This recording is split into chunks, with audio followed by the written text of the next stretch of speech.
Before we get started, does anyone want to get out? Guys, I'm bringing the party to you. Don't do anything stupid until I get back. how can I? Taking all the stupid with you. When you said we were going to open Wakanda to the rest of the world, this is not what I imagined. What did you imagine? The Olympics? Maybe even a Starbucks? I can do this all day. Yeah, I know. I'm not seeking penance for what I've done, Father. I'm asking forgiveness for what I'm about to do. Guys, I'm bringing the party to you. Avengers!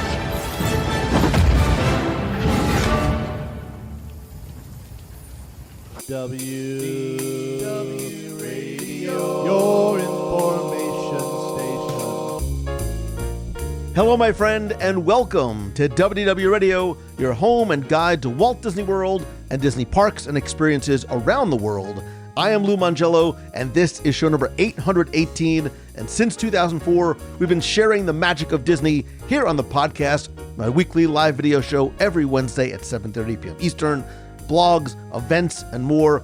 And whether you've been with me for 20 years or you're just tuning in for the very first time, you are part of this incredible Disney family, and everything you need is over at www.radio.com. And I want to invite you this week to join us for an in-depth conversation and exploration about Marvel's presence in the Disney parks worldwide. And this week's episode was actually recorded live at Megacon Orlando as I hosted a panel which will take you on a journey through Disney's complex relationship with Marvel characters, from Universal Studios' Marvel Superhero Island to Avengers Campus at Disney California Adventure, Marvel Day at Sea on Disney Cruise Line, Hong Kong Disneyland, and much more. We're also going to answer live audience questions and talk about the future possibilities of Marvel in Walt Disney World. And whether you are a Disney parks enthusiast or a Marvel fan, or both, this episode is going to offer some different perspectives on how these beloved characters and stories come to life in the parks around the globe. And after you're done listening, I'd love to hear from you. What Marvel experience or experiences would you like to see come to Walt Disney World eventually? Then be sure to stay tuned for our Disney Trivia Question of the Week for your chance to win a Disney Prize package, as well as some more updates and announcements at the end of the show. And don't forget to sign up for my free weekly email newsletter to stay connected and never miss a thing. And when you do, you can get a free copy of my 102 Things to Do at Least Once in Walt Disney World book. You can also connect with me on social. I am at Lou Mangello. And please visit LouMangello.com if you are looking for a speaker for your next event, conference, or for your business, or if you are a creator or solopreneur who wants to turn what you love into what you do. I would love to be able to help you. And if you like what you hear on this episode, and I hope that you do, please share the show and tell a friend. So let's get right into this week's presentation, and I'll apologize for the not perfect audio quality, as it was a very large, very echoey room with only one mic and no mics for the audience. But I hope you enjoy our look at Marvel at Disney. So sit back, relax, and enjoy this week's episode of the WDW Radio Show.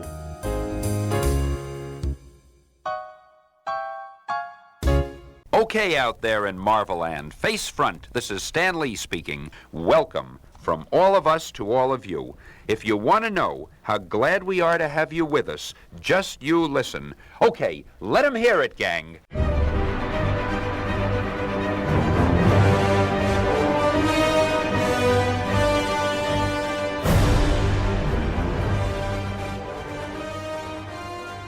I used to run around my house with these little red mittens on, pretending that I was Spider-Man. Am I the only Lou? If I show up, no, in fact, maybe I don't want to have a show. I'm really scared of that. That terrifies me. Yeah.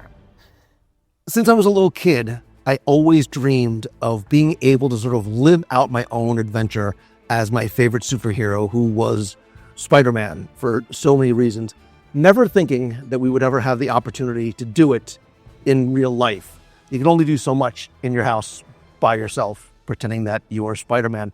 Who has also had those sort of same visions and imaginations, whether you're a kid or somewhat of an adult? If it's just me, that's fine. Me and the one guy over here. That's cool. We just bonded. Who has had those experiences in a Disney park? Who's had it in Walt Disney World? Disneyland? Any of the overseas Disney parks? Nice. Where'd you go? Sweet. Where'd you go? Somebody else had their hands up. Paris. Nice. Well, we're going to take a journey through time and around the world as we discuss Marvel in the Disney parks. I am Lou Mangello. I am the host of WDW Radio. I've been podcasting about Disney and Marvel and Star Wars for about 20 years. And I cannot do this, nor could I do the show alone. And so I brought along one relative and one friend who's sort of like a relative. This is Becky Mencken. She is the owner of Mouse Fan Travel, my longtime partner for about 18 or so years. And for just a little bit of a longer period of time, this has been my son, Nicholas Mangello. From me. Nicholas is from me. I mean, there was somebody else involved too, but that's fine. That's not why you're here. Wow. The thing is, we don't know who. So This is not the panel I saw you. Listen, I think you can still get into the Breakfast Club panel for those of you, or maybe you couldn't, and that's why you're here. So thank you very much for being here, because if I didn't have to be here, I'd be at the Breakfast Club panel. We're going to talk about Marvel in the Disney parks and Disney cruise lines, talk a little bit about some of the behind the scenes, what has been here, what is no longer here, and what the future might hold. I think before we do that, I think we need to explore a little bit about the history of Disney characters the history of Marvel characters in the parks, because it does not start with Disney, and it doesn't start in Walt Disney World. Back in 1994, which to me still sounds like 5 years ago, back in 1994, Marvel signed a deal with MCA Recreation Services, which is now Universal Destinations, for their theme parks, as they were developing Marvel Superhero Island for Islands of Adventure, where they created attractions like The Amazing Adventures of Spider-Man, the Hulk Coaster, and had walk-around characters from Spider-Man, X-Men, Captain America. And even when Disney bought Marvel, to very much our surprise, in 2009, that contract remained in effect, preventing Disney from using Marvel characters in Walt Disney World, or really anywhere east of the Mississippi. And we'll talk a little bit more about that as well. Who's experienced the Marvel characters in Universal Studios? Who has experienced the Marvel characters in Universal Studios goes, why do they look so weird? Why do they look like the comics? And because that's all part of a very convoluted agreement that they had. They're only allowed to use the character sort of in their comic book format. So when I took my kids there, they're like, who is the funny looking green guy? Would really kick what? No, I was like, the Spider-Man ride's awesome. What I hear before. No, I agree. As somebody who has loved Spider-Man, I still think all these years later, like Spider-Man is one of, if not the best Marvel-centered attractions anywhere worldwide. Yeah, absolutely. It was mind-blowing when it first opened up. The technology behind that had never been seen before, to be able to be transported up 80 floors and then down 80 floors, and that you're actually only moving just a few inches off the ground. It was phenomenal. Yeah, and it's again, so I'm a recovering attorney, so I don't want to get too deep into the legalities of it, because it is a very sort of convoluted agreement. But they only have rights to characters that they are actively using, which leaves a lot of loopholes for Disney and their legal team, which is why, Guardians of the Galaxy was not really well known by anybody other than a couple of nerds and Scott in the front row. So that's why, why aren't Guardians why wouldn't Universal just have Guardians? Nobody really knew about that. That's why they were able to have Guardians of the Galaxy Cosmic Rewind, which may or may not be one of the all-time very best Disney attractions. Show of hands, who agrees? I have ridden that attraction dozens of times. For the love of God, man, just give me Everybody Wants to Rule the World so my life can be complete. Have you not done that yet? And every time I go, somebody curses it. You're going to get September again, and Conda comes on, and there I am. It's being glorious stuff on. But it is, and we have the benefit as Disney fans of having that. So, it's the reason why, like if you notice in the Disney parks or Walt Disney World, you don't see the word Marvel anywhere. It's just Guardians of the Galaxy. For a long time, it was the superhero store. I think now it's the Marvel superhero store in Disney Springs, but that really has been, to a certain degree, all that we've been able to see in Walt Disney World. Yeah, like I was always thinking as those movies were coming, like why they weren't doing anything, and then as I looked further into it and realized the legality of it, I started to understand why. Well, and then all of us are sitting there. We only have one mic, by the way. Yeah. So For me, it's kind of amazing because you look at the legalities, you look at the contract, and you think there's a lot of money to be made here that can be handed over to the other side. And why have they not come to some sort of agreement here? But clearly, Universal's smart because they are holding on to something for the best deal they can possibly get.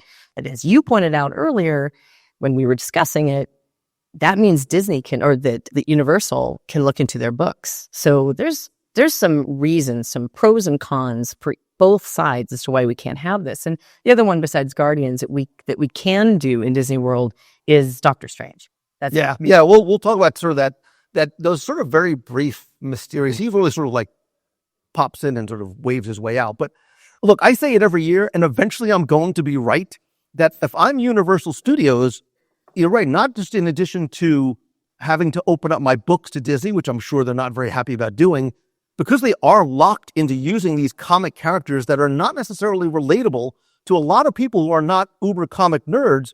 There's a disconnect for kids that go there, I don't understand. These are not the characters that I'm used to seeing on screen. And just wait till Dr. Doom comes out. That's going to be yet another level that people are going to go, what's that guy walking around Universal Studios? So hopefully that might jar something out of this. Yeah, I mean, it's cool with Fantastic Four and Dr. Doom coming out.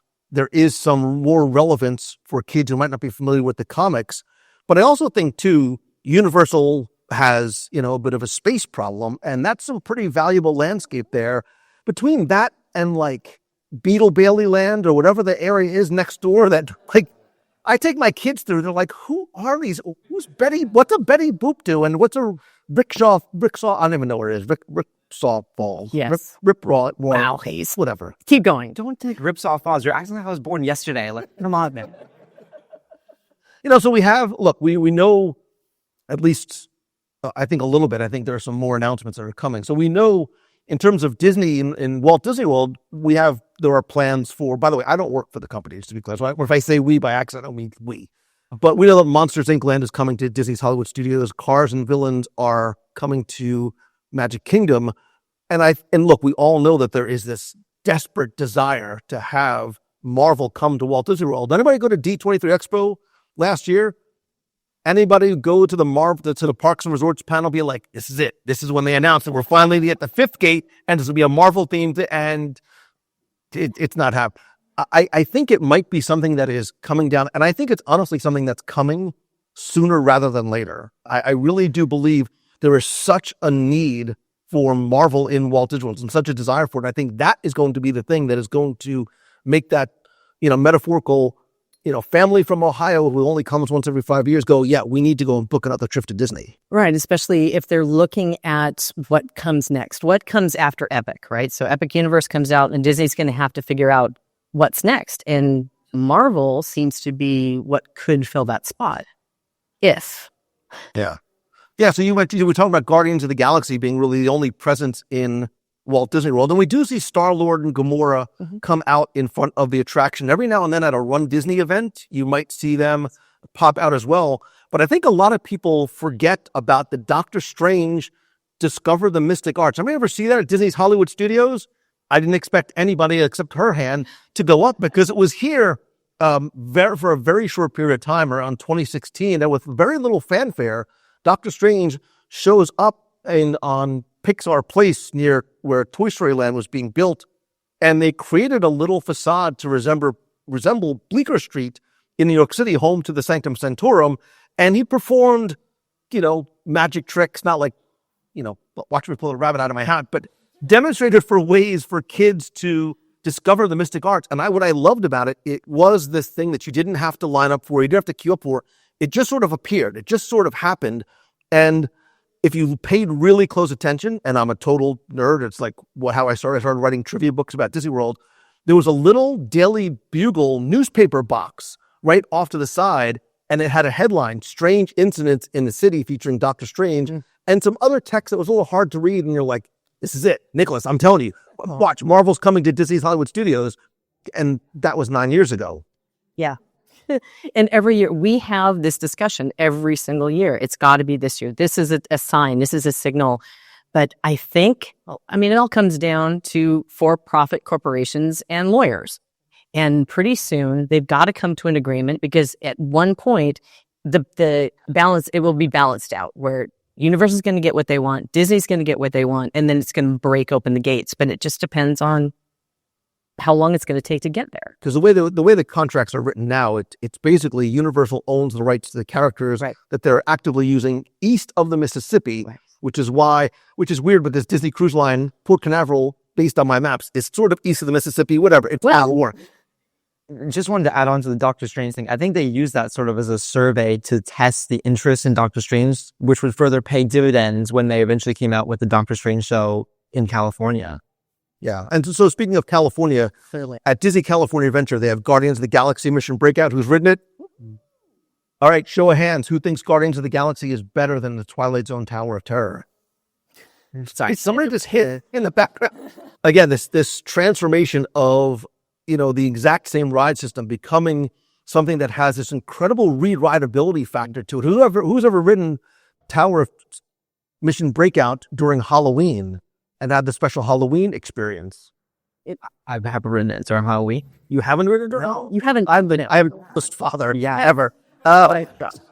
It's, for me, I was a big Twilight Zone fan. So when they talked about doing the overlay, it was like, don't take that away from me, no. But then when Mission Breakout came out, it's a party and a ride. There's no feeling of, oh my gosh, I'm going to die on this thing. You want to go and you want to get in there and you want to sing the songs and you want to have a party in that car, and then you want to do it again every single time. So I think it was brilliant. And I think that whole land is just so replete, not just with attractions, right? There's obviously Web Slingers, the Spider-Man adventure, which is sort of a game, and right, it's the gamification of your experience. Because I think we as guests no longer, for the most part, want passive experiences. We want to feel like we have some stake in the story and how it plays out. And I think the gamification, the challenge, the cooperative element adds a whole nother layer to it. It also is a great way for you to buy all the different accessories so you can actually get the high scores. It's fine. Doctor Strange has its own Mysteries of the Magic Art show, which I think is one of the best sort of, I can't even call it a stage show because it happens sort of in this almost theater in the round. There's also a lot of character meet and greets, and there's rotating lineup of Spider-Man, Captain America, Black Panther, Loki, the Spider-Man Stuntronic animatronic. If you didn't know that it was made out of like wires and metal, you would think that there was a man flipping through the air. Don't watch the video where he crashes into the wall. Get it done. But the utilization of that technology was perfect, specifically for Spider-Man. And one of the things I think Disneyland does so very well, and this is especially as the Disney Plus shows were coming up, a show would come out on a Tuesday night, and Wednesday morning that character would be there. And all of a sudden you're seeing, Loki, you're seeing, I'm drawing a complete blank. You're seeing Moon Knight in the parks. And I was so frustrated because I couldn't get out there fast enough to see those characters who were in these shows that we were so heavily invested in. Yeah, adding on to your point, the thing Avengers Campus does best is interactability. Just being able to interact with the different characters that are coming out at the time. Every ride has an interactable element to it, with Spider-Man and Guardians of the Galaxy being able to be rewritten over and over again.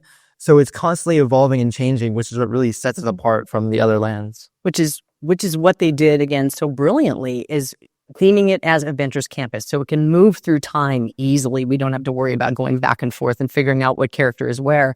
My favorite thing there, though, is that you can sit there, you can grab a shawarma, you can grab your Diet Coke, and then just watch. A shawarma and Diet Coke are low diet. Like, does it make you feel better ordering a Diet Coke at that point? What? No. So, however, you sit there, you enjoy your shawarma, and you sip on your Diet Coke for the heck of it, and just watch it unfold around you, because the park is, or the land comes alive on its own. Different characters are walking through, people are walking through, a show goes on all of a sudden above. It's an amazing life. It's full of life. So no matter where you are, you could sit there for an entire day and see something different throughout the day. And I think the best part of Avengers Campus is Avengers Campus. Yeah. For me, my favorite part of the experience is just sitting there and just watching things go by and listening to things as they go by. And then Disneyland's like, you know what? Let's turn this up to 11. Let's bring Deadpool and Wolverine into. Anybody ever see Deadpool and Wolverine in? How was it? Because I never got a chance to get out there and see it. I did watch the videos, and so brilliant for Disney and Marvel to be like, if we're going to bring Deadpool to the parks, he needs to be Deadpool without all of the Deadpool words, but still living like his best Deadpool life. And the fact that it sort of followed beats in terms of a script, but it was also a very dynamic show that had multiple iterations of it. You could go over and over and over again, and you could also take your entire family. From the videos I saw, like going back to the ever evolving, like his story would change as news would come out and things would happen. So kind of adds on to that ever evolving element of Avengers Campus, which is what made it so special. And I always wondered, because there's a few times that I would watch and I was like, oh, look at Deadpool getting very current affairs. Like, I wonder if Deadpool went backstage and like, Deadpool, we need to have a word. If this is Disney legal about what you're actually allowed to and not say in the park. Well, I wouldn't say that after we saw D23 and Deadpool appearing during the panels and what he was doing with Josh. So, yeah. Once it's live theater, man, all the gloves are off. Like, you just sort of pray that the person that you told to say what to say says it and doesn't go off script. Deadpool. And he has to be Deadpool. And I love the fact that he was Deadpool. The other thing I think that Disneyland does very well, anybody ever eat at Pym Test Kitchen? So Pym Test Kitchen, so first of all, this body did not happen naturally. The calories don't count thing is a complete lie in the Disney parks. I'm proof positive. But I love the fact that they leaned into, and we'll talk about another place I think that they do this even better. They leaned into the big food, the small food, making it sort of a very fun experience. But I think that they really leveled up that, and I think they learned from that. When we get talking about Disney Cruise Line, a couple of you mentioned that you have been to Disneyland Paris. They also have their own Avengers Campus, very similar, although they do have another attraction there called Avengers Assemble Flight Force. Imagine rocking a roller coaster with Iron Man and Captain Marvel. And I don't know about the rest of you. I don't speak French. I have a tough enough time with English, but they do a really good job of allowing the characters, one to speak in French and one to speak in English, so that you're able to at least to follow along what is going on in terms of story. Again, they also have the Spider-Man Web Adventure, which is similar to DCA's, and they have a Stark Factory restaurant there. But same thing. We've been there and characters come out. There's this great dynamic show between Thor and Loki that they have with Mjolnir that's interactive for not just kids, but adults in the parks as well. Yeah, like adding back onto it, just there's constantly changing in every single Avengers Campus around the world. I also loved the drone show. That was amazing, where they took the Marvel theme and turned it into drones, which in Paris, they know how to do drones over there. And it was mind-blowing and one of the best shows that they've put on. The finale of the drone show, it's not a spoiler anymore because it's not there, is against the Guardians of the Galaxy building. They make it look like Spider-Man is hanging off the side of the building, and it's just so incredibly well done. Speaking of well done and Marvel in the parks, we've been very fortunate to visit all of the Disney parks around the world. Their research trips. Including but not limited to Hong Kong Disneyland, where they have their version of the Stark Expo. They have an Iron Man experience, which is sort of really the first kind of Marvel Iron Man ride in the Disney parks. It is a flight simulator where Iron Man is defending Hong Kong. They also have the Ant-Man and the Wasp Nano Battle, which is sort of a Buzz Lightyear-like shooting ride featuring shrinking tech and shield. We haven't seen that as yet. All really well done. They translate very well to, again, it's culturally very different. But one of the best things, hands down. Like, I know that she's an we visited in 2017. We were doing a group trip out there, really having no idea what to expect. And they had this walk-through, run-through attraction literally built. We didn't realize until after. It was literally built in shipping containers that were put together and sort of hollowed out. And they had this multi-stage walk/run-through attraction. They were speaking like Cantonese. I had no idea what we were doing, but we knew, when they said run, we ran. But it had Thor and Doctor Strange and the Agents of S.H.I.E.L.D. The lawyers in America would never let this happen. It was such an absolute death trap, but done really, really well. And I never felt unsafe. But in terms of storytelling and in terms of true immersion, there were these moments where doors would open and all of a sudden you were in Asgard. And then you'd go through something else and all of a sudden you were doing something with Doctor Strange, or you became an agent of S.H.I.E.L.D., where it was this physical, we use the word immersive as this marketing buzzword, but that really is a thing, I think, over anything else that really sort of qualifies to use that term. Right. So this is probably the number one thing I've ever done Marvel themed in any Disney park. And it went from June 14th to October 8th, 2017. It was temporary. This is the thing that told me never, ever just walk past something if you don't know what it is. Try it and go see it. Because we were like, what's that? I don't know. Well, we have time. Let's go in there. Wow. It's called Marvel Mission Dimensions of Danger. And there is a YouTube video that somebody did in the English version that kind of talks you through it. But we walked in there and not knowing what to expect. And all of a sudden experiencing this technology that when he said, yes, they made you run, they're like, you go into one place that they talk about the Nexus portal that you have to guide to all of the sanctums, basically. And at one point he sits there and he goes, okay, you know what you need to do. Oh my gosh, they're attacking. Run, run, run. And you're literally going, we're running. And so you're running as fast as you can to the next position where there was Hawkeye and Black Widow that were battling. And then you end up somewhere else where Doctor Strange is telling you about the portal.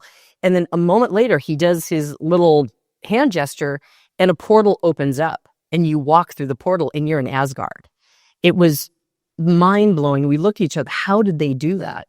But of course, Thor is there, and I kind of like Thor.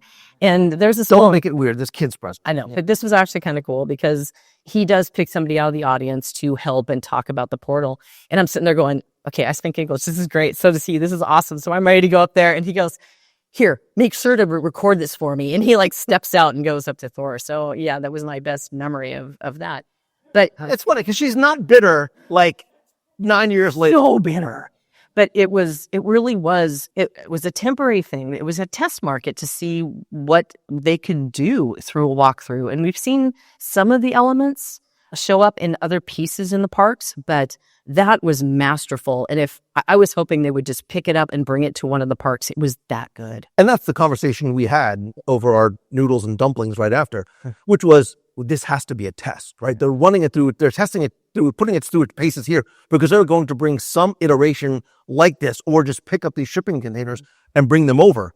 That was 9 years ago, and we're still waiting for some type of experience like that. By the way, I meant to say at the beginning, this is not a presentation. This is a discussion. So if you have any questions, comments, raise your hand, shout it out, whatever it might be. And that poor guy that left, he should have stayed because if he stayed till the very end, maybe we'll answer some questions. And we might even have some giveaways as well.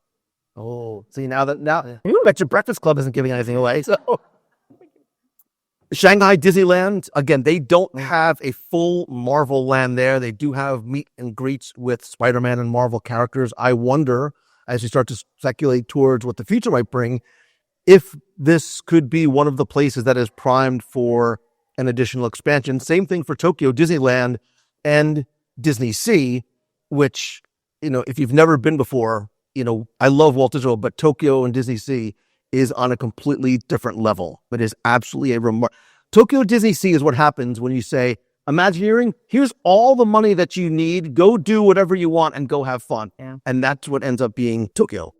That's the beauty of Avengers Campus, is that the concept can honestly work anywhere. So them taking a Stark Expo or an Avengers Campus or a Doctor Strange Magical Land, they can put it any park and it'll work.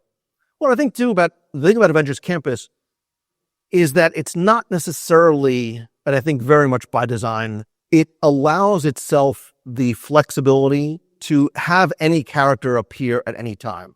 Because you might be like, whoa, wait a second. Loki does not live in the same world as Moon Knight. And the timing of this, and calm down, nerds. Like, it's okay because you can just sort of it's not sort of meant to represent a space and time. It's meant to represent a place that was sort of this Stark research campus. And if you go and just sort of slowly allow yourself to take it all in, there's a great backstory that you can find on every wall and every building. It is replete with Easter eggs. That is a ton of fun and references other characters that we don't see there, possibly yet. But who's ever been on a Disney cruise? Who wants to go on a Disney cruise? We're leaving. We're doing a group tomorrow. There's still time. Becky will take your name and credit card, right? Who's ever done? No, she probably will. Who's ever done a Marvel Day at Sea? So if you are a Marvel fan and you are a Disney cruise fan, it is one of the Marvel Day at Sea cruise is my favorite Disney cruise experience other than traveling to Alaska. It is available on select Disney Cruise Line sailings. It is a single day where Marvel characters literally take over the entire ship, from background music to decor to every restaurant to the music that you hear to meet and greets, all the trivia things, which we've done before. Nicholas, we didn't shout it all the time. We were doing very well in trivia, which was great. And we answered a question. And of course, there's the one guy, he's like, actually, in Amazing Fantasy number 15, and we're like, dude, you can get a cheap keychain. Don't worry. It's fine. But the meet and greets, the themed activities, the stunt performers, more importantly, the show that they do at night on deck that takes place in front of you, above you, on the screen, all around you, and literally in the sky with the only cruise line that could do fireworks at sea is by far the single best Disney stage show I have ever seen on land or at sea, period. Scott is agreed, yeah. Imagine the pirate show, for those of you who've been on a cruise, imagine the pirate show, on crack. It's actually, dude, this is a Disney pass. You can't say it. You can't say crack. It's just a stage show elevated to such a high level, and it being on a cruise ship just brings it up 10 times more. Again, it lends into their immersion. I know we use the word immersive a lot and overuse it, but you are in the middle of what's going on around you with all of your favorite Marvel characters. And it's so cool just to have them. I personally, that I could argue it either way. It's a Marvel single day at sea. That one day is just incredible. The moment you get up, it's playing. The music is playing as you walk through the ship. Everything you eat is Marvel themed. I would love to have a whole Marvel cruise. I was going to say, could it sustain? Who would go on a cruise that was all Marvel all the time for all Disney? Yeah. If you're paying attention, everybody in the audience has their hand raised because that's the thing that we would love, right? And that's the whole point of this conversation is we just want it. We just want to be immersed in that world. And the thing that's nice about the cruise is how many people, adults and kids, come in costume. That's what I was going to say. And sometimes costume changes as the day progresses. Exactly, which allows you to be part of that world and to bring your fandom, whatever that is, into the Disney Cruise Line experience. For the people paying Disney cruise prices, they're coming prepared. Come up with 4 costumes, and they're going to know every little detail about every little trivia question, so you're going to be among your people when you're there. But it is a remarkable experience, in the end, that they only do certain time. And I think, too, so there's also a Worlds of Marvel restaurant on the 2 newest ships, the Disney Wish and the Disney Treasure. By the way, if you're thinking, quick aside, if you're thinking about taking a Disney cruise, the Disney Treasure, which we're going on again tomorrow, is possibly, from the day that it launched, became our favorite cruise ship. It takes storytelling to a whole new level with a Haunted Mansion parlor, a Jungle Cruise themed lounge, and a 20,000 Leagues Under the Sea Periscope pub. But they also both have a Worlds of Marvel restaurant, which is this, on the Wish, it's this very Ant-Man and Wasp themed dinner. It is on the Treasure too.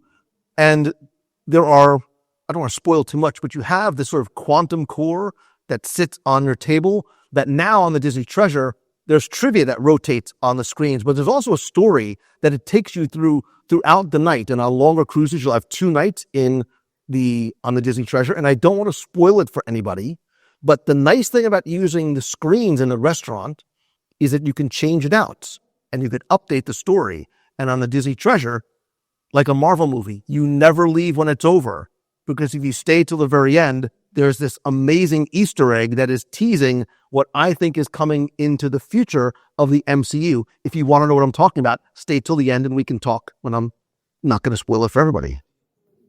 Yeah. Hi. Well, for me, and that's what's great about the Disney Treasure as opposed to the Wish, those who've been on the Wish, it's the exact same bones. However, the Treasure is a 7-night sailing as opposed to Wish, which is a 3 and 4. So you have more time to experience it.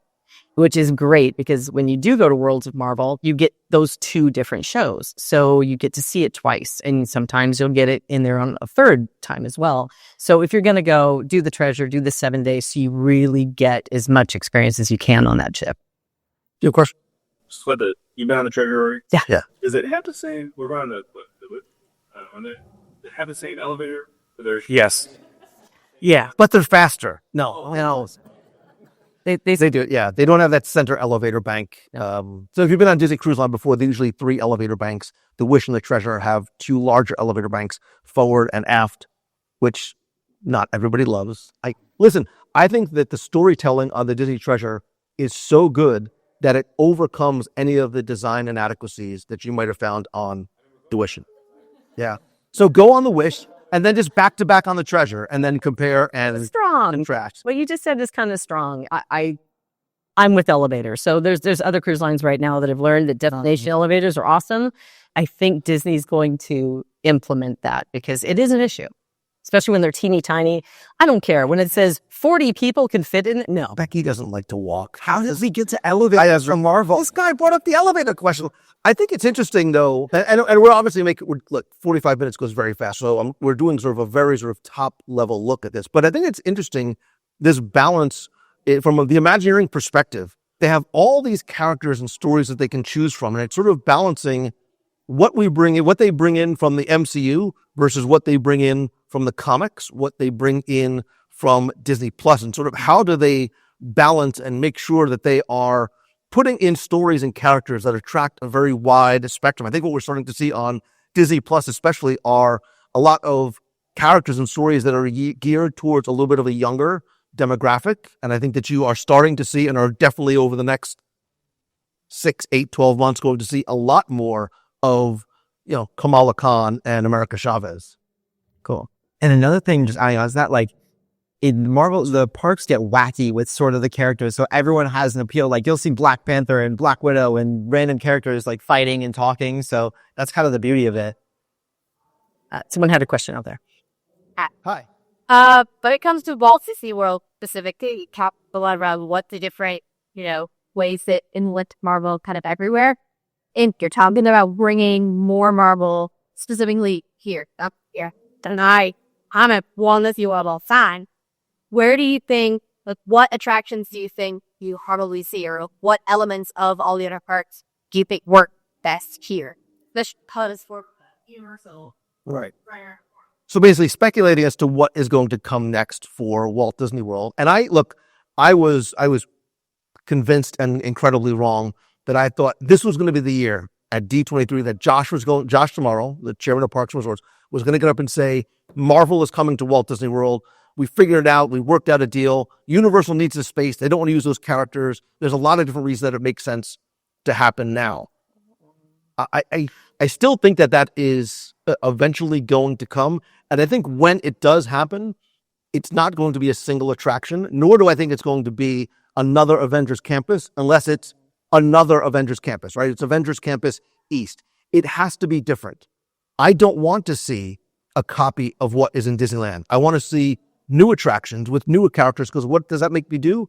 It makes me want to go visit not just Walt Disney World, but I want to see what's happening in the other parks elsewhere. And if you can connect those lands and those stories and those characters, so there is this world that is happening throughout all the Disney theme parks, the people that benefit are us, the guests.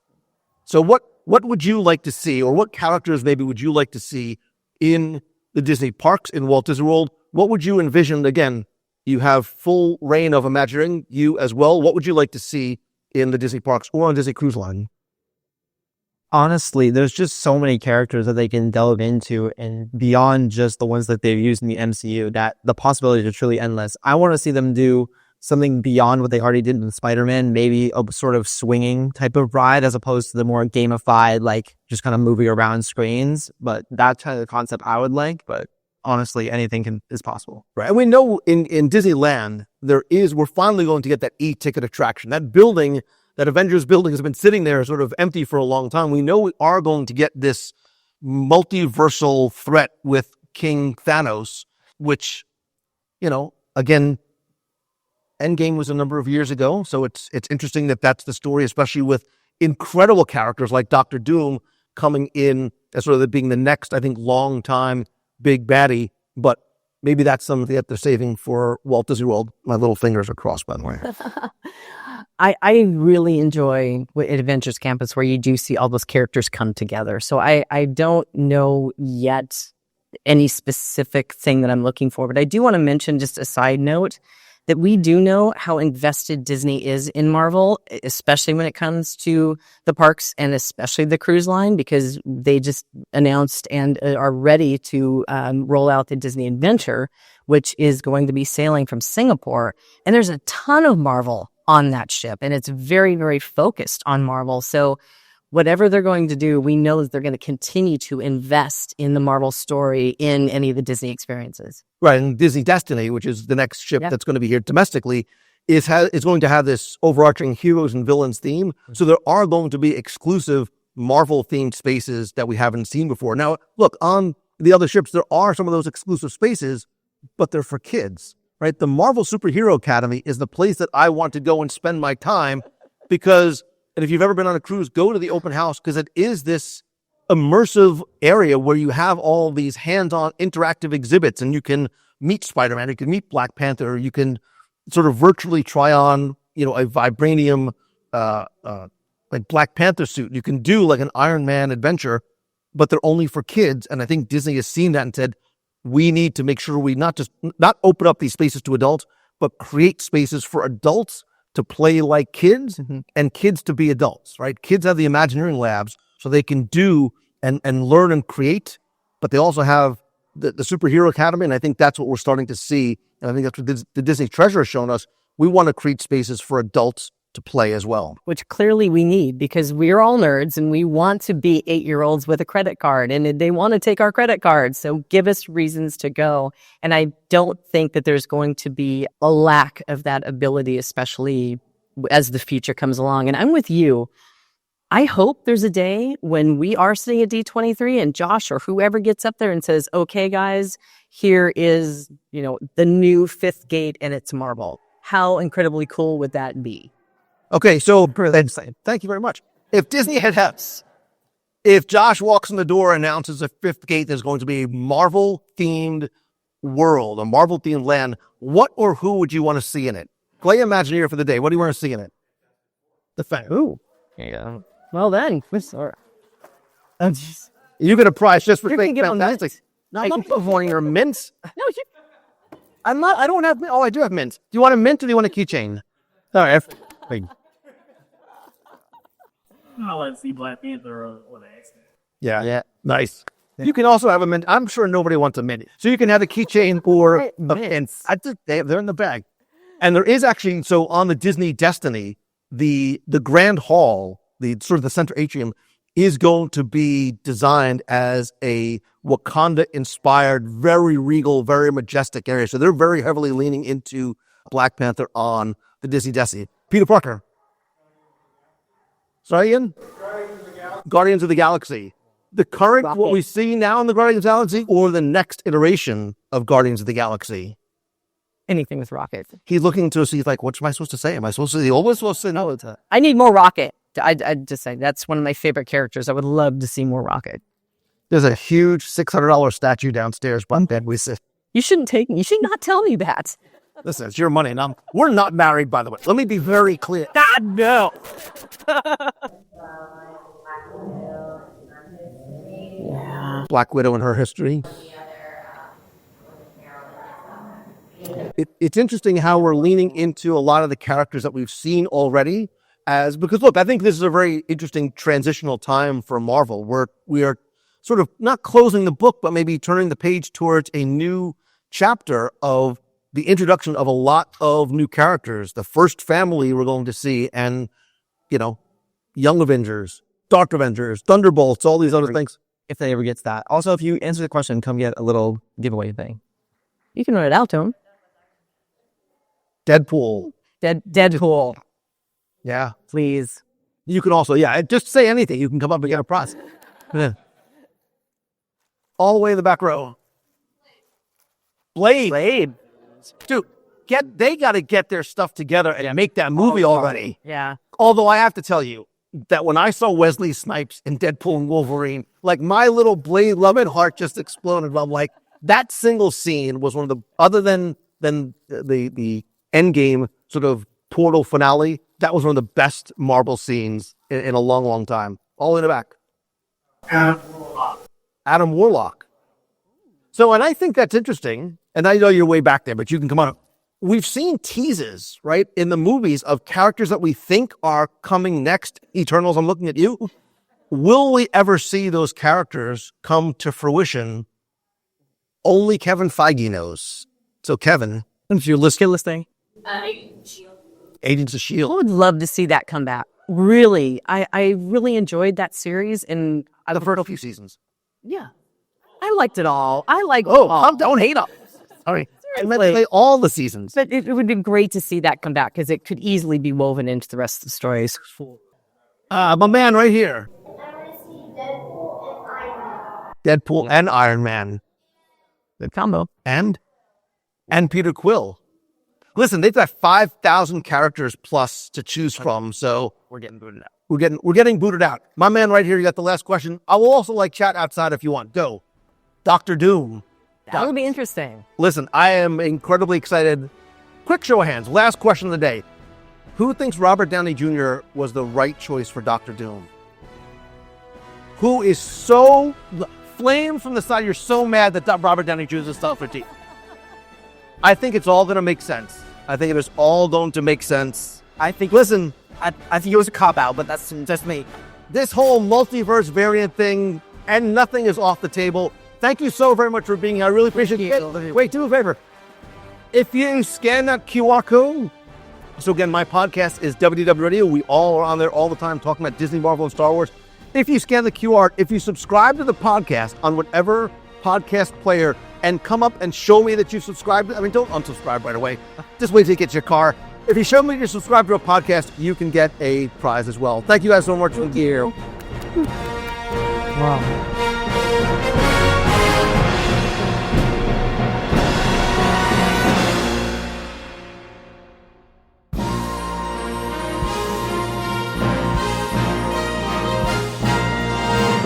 It's time for our Walt Disney World Trivia Question of the Week, where you can put your Disney knowledge to the test, whether it's Disney history, a hidden detail, a classic quote, or sound from the parks. This is your chance to show off your knowledge, and if you enter and answer correctly, you could win a Disney prize package. And this week's trivia segment is brought to you by the heart and soul of WDW Radio, which is you.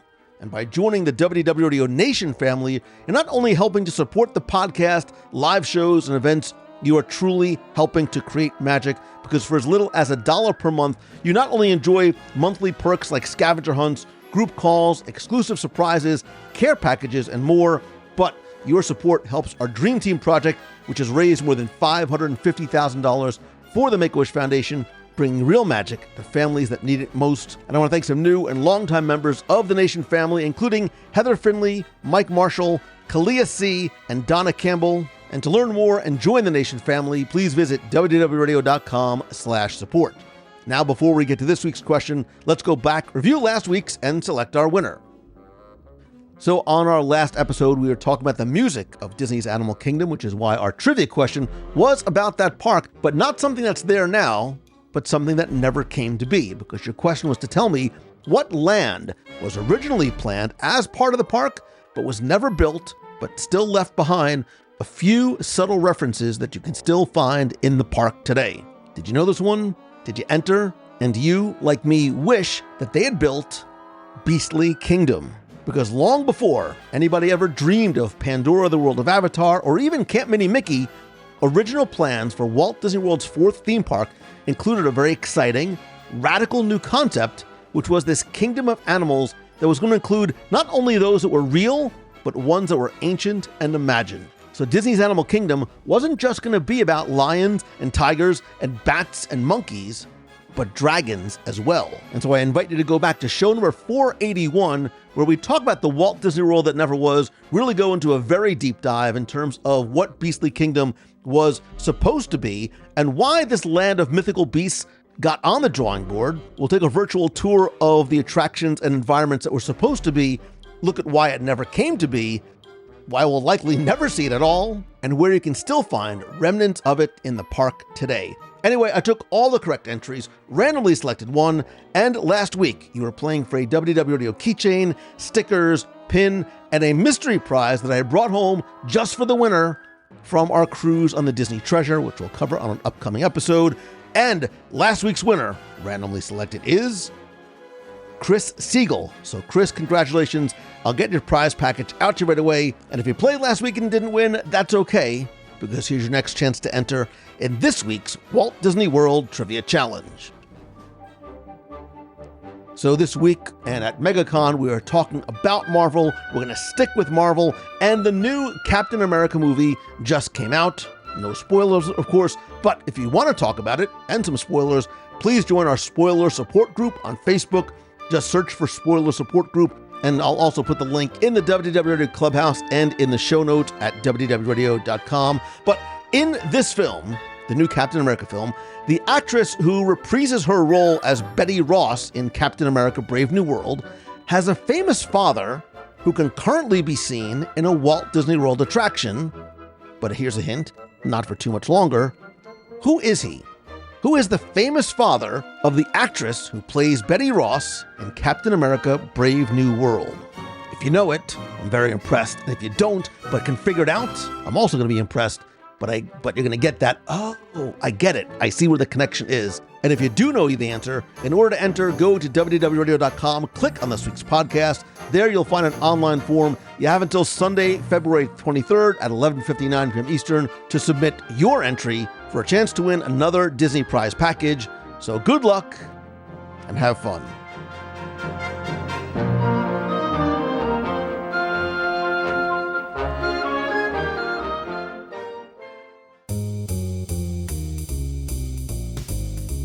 That's going to do it for this week's show. Thank you so much for listening and being part of the WDW Radio community and family. I am so incredibly grateful to you and for you, and thankful for your time and your friendship and your support. Remember, you are not a fan, you are a friend. And just a couple of quick reminders, our WDW Radio family is coming together for the 18th annual Walk for Wishes in Orlando on Thursday, March 27th, and I'd love for you to join us in person or virtually. It's just 1 mile, so there's no training required, and it's going to help grant some life-changing wishes through Make-A-Wish for kids with critical illnesses.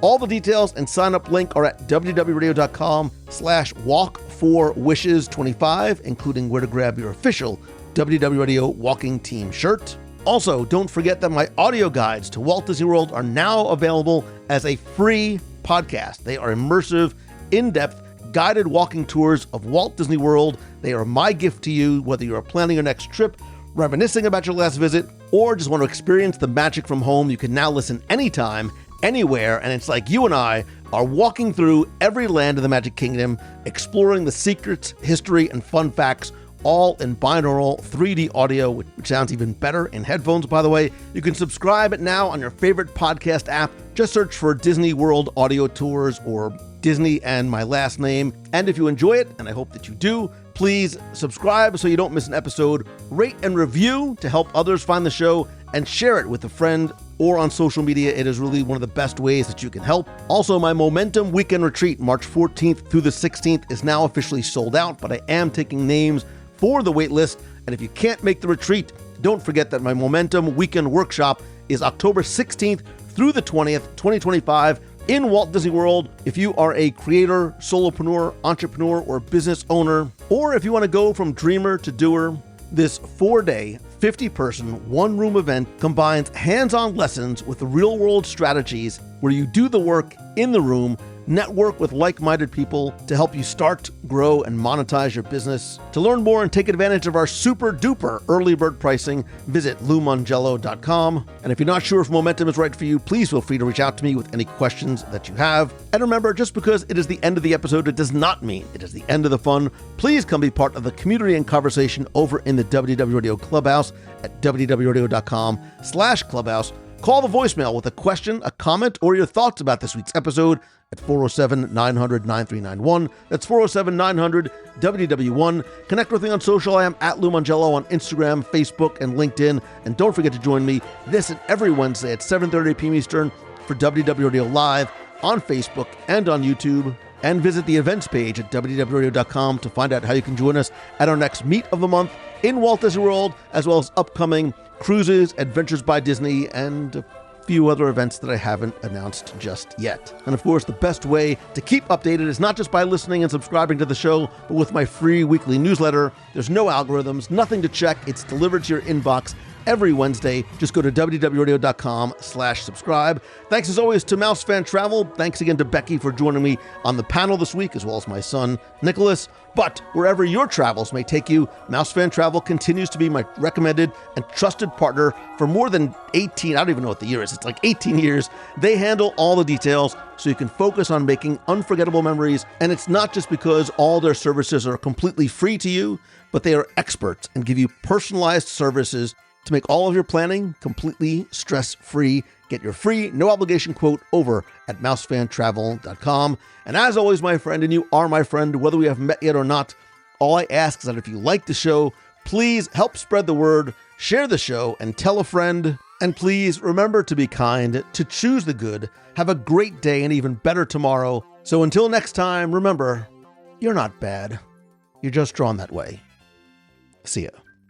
Hi, Lou. This is Catherine from Massachusetts. Just got finished listening to your episode about the music of Animal Kingdom. Loved it.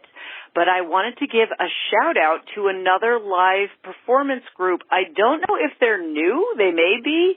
But when I was there 2 weeks ago on the walkway between Dinoland USA and Finding Nemo the Musical, there was a spectacular percussion group called the Eco-Rhythmics. They play on, like, repurposed stuff, and they were jamming. They were great. So I wanted to give them a shout-out and recommend to everybody that if you have the opportunity to go on that little pathway that is still open between Hester and Chester's and Finding Nemo the Musical, you may find the Eco-Rhythmics, and they were really terrific. All right, that's it. Have a great day, everybody. Thanks, Lou. Bye-bye. Lou, it's Patrice Roberti from Metro Boston, and I heard number 817 last night, music of Disney's Animal Kingdom, and I really enjoyed it. It was great, and I really enjoyed being reminded that you had done music of the other parts of the park, so I'm going to look into that and listen to those. I hope that you go back to doing, you were doing the throwback, the Wayback Machine ones. You were doing back in time, and then you stopped. I think maybe it got to be a pain because it looked like you were stripping out some of the older stuff, but you know, every one of your shows is perfect. You don't have to strip anything out, and it's just so many of them that I discovered new ones when you were doing that and heard some old favorites, and I hope you find a way where you don't have to, it's not a lot of work for you, and if it still works in the plan of what you're doing, of course, but if it's not a lot of work for you to do some of these, because it's easy to forget how much territory you've covered, and I want to listen to as much of it as I can. Hey, and I saw your walking group thing. That is so great. When I was very young, I dated a young man who was a runner, and so I tried running, and I discovered the thing that I like best about running is when you get to stop and walk. So good luck. I wish I was anywhere near Orlando. I'd definitely do the walking fundraiser with you. Sounds like an excellent idea. Good luck with it. Bye.